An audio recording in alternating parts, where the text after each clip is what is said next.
Excellency, Most Reverend Gerardo A. Almenasa, D.D.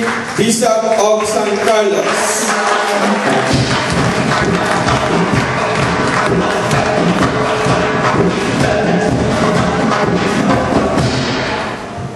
Thank you very much, Dr. Soliman. Mayong aga, may buntag sa tanan. Hindi na nato maglitaniya sa mga halagdon ng mga opisyales at mga personages nga rin dito Subo.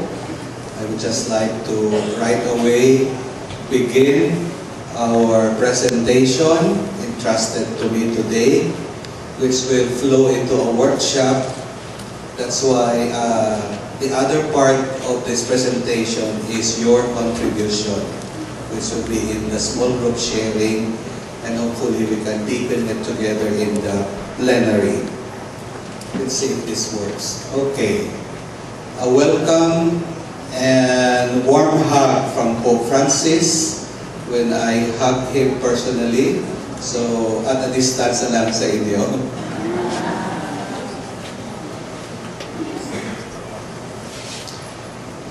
When I was given the topic, I asked myself, what challenges are we facing as church in the year of the poor and beyond? Because we will not just be doing this because we are observing the year of the poor as part of the 9-year preparation for the quincentenary or the 500th anniversary of the coming of Christianity to the country. But it should really go beyond that because that should really be integral to our Christian life. So my question is, what challenges are we facing as church in the year of the poor and beyond? And how can our catechismo a response to them?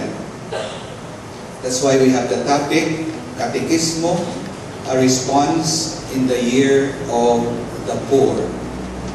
So I'll divide our presentation into 3 parts.